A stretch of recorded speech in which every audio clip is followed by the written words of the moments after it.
ಇವೆ ಯಾವುದೇ ಜ್ಞಾನ ದೇಗುಲ ಇದ್ದಾಗ ನಾವು ವಿದ್ಯಾಭ್ಯಾಸವನ್ನು ಸರಸ್ವತಿ ಅಂತ ಹೇಳಿ ಏನು ಕರಿತೀವಿ.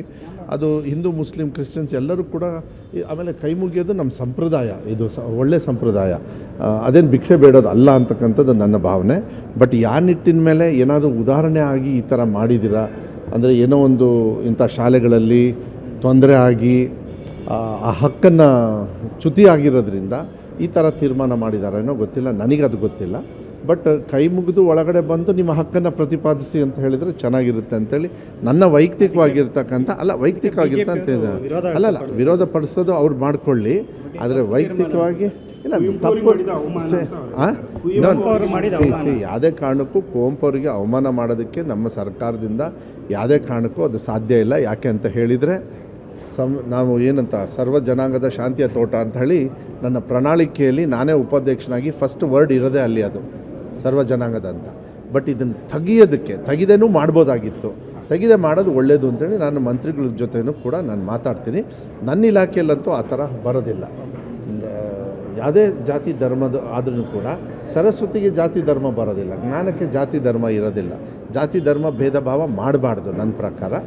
ಇದನ್ನು ಅವಮಾನ ಅಂಥೇಳಿ ತೊಗೊಳಕ್ಕೆ ಹೋಗಬೇಡಿ. ಅದನ್ನು ತೆಗ್ದಿರೋದು ಯಾಕೆ ಅಂತ ಹೇಳಿ ನಾನು ಅದನ್ನ ಚರ್ಚೆ ಮಾಡಬೇಕಾಗತ್ತೆ. ಆದರೆ ಅದು ಇದ್ದರೆ ಒಳ್ಳೆಯದು ಅಂಥೇಳಿ ನನ್ನ ಭಾವನೆ. ಬಿಜೆಪಿ ಅವರು ಬದಲಾವಣೆ ಮಾಡಲಿಕ್ಕೆ ಹೇಳಿದ್ದಾರೆ. ಈಗ ನಿಮ್ಮ ಅಭಿಪ್ರಾಯ ಏನು? ಬದಲಾವಣೆ ಮಾಡಬೇಕು ಅಲ್ಲ, ಬದಲಾವಣೆ ಬಿಜೆಪಿ ಅವ್ರು ಹೇಳಿದರು ಅಂತ ಹೇಳಲ್ಲ, ವೈಯಕ್ತಿಕವಾಗಿ ಇದನ್ನ ಇಟ್ಕೊಂಡು ನಿನ್ನ ಹಕ್ಕನ್ನು ಪ್ರತಿಪಾದಿಸು ಅಂತೇಳಿ ಹೇಳೋದು ಒಳ್ಳೆಯದು.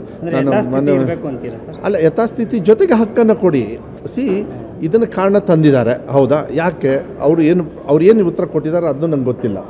ಏನಾದರೂ ಒಬ್ಬರಿಗೆ ಹಕ್ಕು ಈಗ ಬಂದು ನೀನೇನು ಮಾತಾಡೋಂಗಿಲ್ಲ, ನಾವು ಭಿಕ್ಷೆ ಹಾಕೋದು ನೀವು ಕೇಳಬೇಕು ಅಂತೇಳಿ ಯಾರಾದರೂ ಅಧಿಕಾರಿಗಳು ಏನಾದ್ರು ಮಾಡಿದರೆ ಅದಕ್ಕೇನಾದ್ರು ಅದಕ್ಕೆ ಏನೋ ಒಂದು ಕಾನೂನು ತಿದ್ದುಪಡಬೇಕಂದ್ರೆ ಏನೋ ಒಂದು ರೀಸನ್ ಇರ್ತದೆ.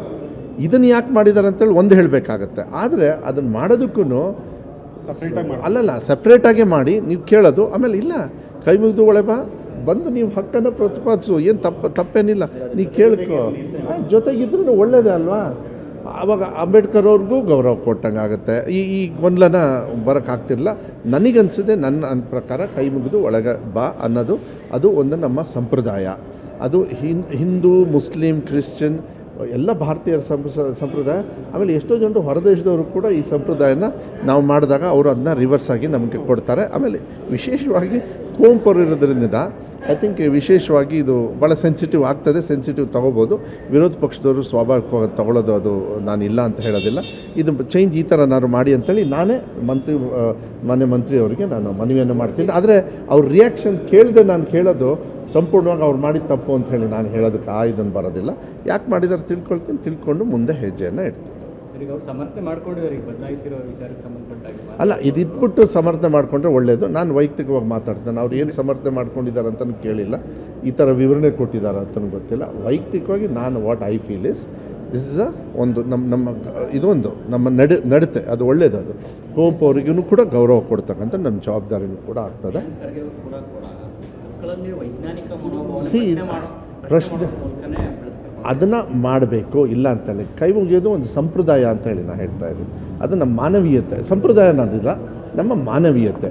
ಕುವೆಂಪು ಅವ್ರು ಬರೆದಿದ್ದಾರೆ ಅಂದರೆ ಭಾಳ ಅರ್ಥಪೂರ್ಣವಾಗಿ. ಕುವೆಂಪು ಅವ್ರು ಸುಮ್ಮನೆ ದೇವರು ದಿಂಡ್ರು ಅಂಥೇಳಿ ಅವ್ರು ಬರೆಯೋದಿಲ್ಲ.